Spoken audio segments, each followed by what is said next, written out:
Halo Wak, thank you udah sempatin nonton video ini. Kali ini gua bakal ngeceritain sebuah pengalaman yang luar biasa, yaitu perjalanan gua nge-YouTube dari mulai titik nol pertama hingga sampai di titik ini.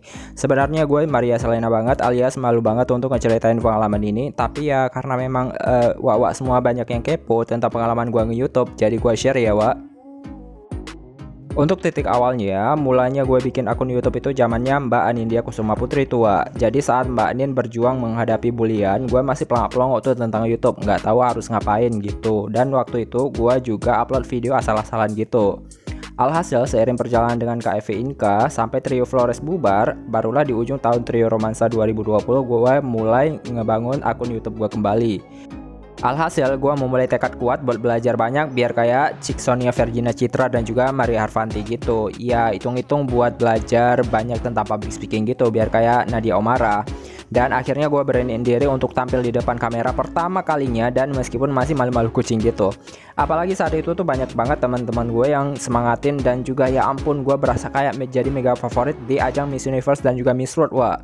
Dan first banget gue bikin video tentang kisah Raja Iskandar Muda yang menghukum anaknya itu. Nah kalian bisa cek dan juga lihat video gue pertama di channel ini. Ya scroll aja ke bawah, hitung-hitung bisa nambah viewer juga hehe.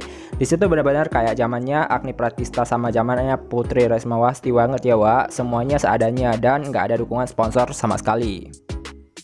Ceritanya gue beli peralatan semuanya seperti ring light, juga hasil dari ikutan nyepam giveaway dan belas kasihan sponsor Kemenpar. Terima kasih Kemenpar.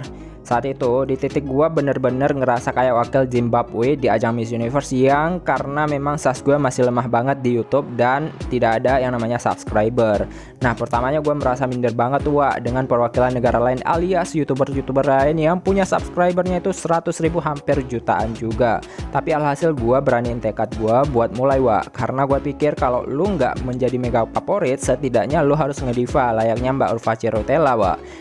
Seenggaknya lo harus belajar dari apa yang dilakukan oleh Mariam Habaj. Ya meskipun lo nggak dianggap bagus dan juga unplaced di ajang Miss Universe tahun 2016, ya lo harus tetap pede dan juga menjalankan apa yang lo mau. Ya biarin aja orang mau berkata apa, yang penting kita ngediva ya nggak Wak? Nah lanjut ceritanya, pertamanya channel gua tuh nggak ngebahas masalah pageant Wak, tapi memang gua terinspirasi dan ngefan banget sama yang namanya Nadia Omara dan juga Nancy Judge waktu itu. Nah gua mutusin untuk bikin channel bahas masalah horor dan juga yang lain. Setelah sekian purnama gua bertanggung dan juga join di ajang ini, udah seperti Malaysia ya Wak. Pertamanya memang channel gua nggak ngebahas masalah pageant Wak, tapi gua memang terinspirasi banget dan ngefan banget sama Nadia Omara dan juga Nancy Judge. Jadi gua mutusin untuk bikin channel yang bahas tentang masalah horor. Tapi setelah gue lihat perkembangan channel gue, ternyata gue nggak cocok untuk ngebahas yang namanya horor, karena memang dikira lucu untuk ngebahas masalah horor. Setelah sekian purnama gue bertarung dan juga join, udah seperti Malaysia aja ya Wak di MU yang gak pernah place. Meski gua udah upload 50 video pertama Wak, tapi kagak ada tuh yang nonton. Alhasil paling mentok di 40 orang tontonan, dan itu pun kawan-kawan gua yang berada di sekitar gua sendiri. Ya mungkin karena merasa kasihan sama gua. Bahas pageant itu benar-benar kayak sebuah sesuatu nikmat banget yang dikirimkan Tuhan sama gua. Dan karena pada saat itu tuh benar-benar, dan karena memang gue mikir bahwa topik yang gue bahas itu nggak ada perkembangan sama sekali, gue ganti topik Wak menjadi salah satu topik yang ngebahas masalah pageant.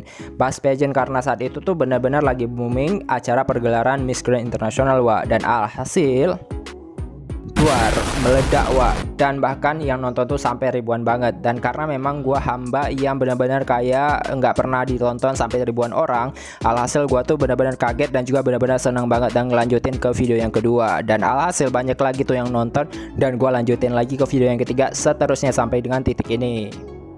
By the way, itulah kisah sekilas dari channel gua Wak. Buat yang bertanya gua dari mana, gua berasal dari salah satu provinsi di Pulau Sumatera yang semua tahu itu provinsi Khairunisa Zakaria atau Uun yang berasal.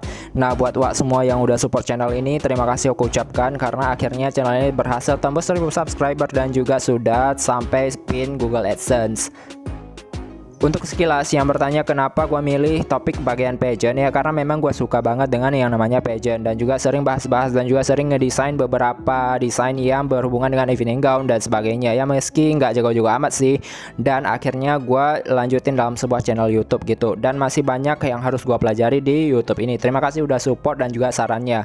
Dan yang bertanya lagi sejak kapan gue mulai nge-YouTube, ya Desember itu yang kayak gue bilang tadi, kemudian ngelanjutin sampai dengan perjuangan 6 bulan hingga dapat pin AdSense dan juga dipasang monetisasi. Lama ya, Wak. Oh ya, ada satu hal lagi nih yang benar-benar kayak urgent banget ditanyakan, dan banyak juga hujatan yang gue terima dari komentar-komentar di channel gue karena berkaitan dengan panggilan Wak di dalam video ini. Gue mau jelasin juga bahwa panggilan Wak dalam video ini itu benar-benar kayak sapaan kepada teman-teman guys atau penonton setia dari channel ini, karena gue milih ini bukan dalam artian iya panggilan-panggilan khusus bagi kaum tertentu, akan tetapi benar-benar kayak panggilan familiar yang terdapat di Sumatera gitu, Wak. Jadi nggak heran kalau misalnya ke Sumatera, orang-orang Sumatera tuh panggilnya Wak itu semua panggilan kepada semua usia, dan juga panggilan kepada paman, bibi, dan juga berbagai panggilan akrab lainnya. Jadi nggak ada maksud yang lain jika misalnya Wak semua gua panggil dengan panggilan Wak. Sorry ya kalau misalnya nggak berkenan di hati. Oke Wak, itulah sekilas dari kisah channel gua. Terima kasih sudah mau menetap di channel ini, dan juga terima kasih untuk Wak semua yang sudah setia support sampai di titik ini, dan semoga menjadi lebih baik lagi di depannya. Semoga kalian bisa menjadi salah satu orang-orang yang benar-benar setia di channel ini karena telah mengenal gua. Terima kasih.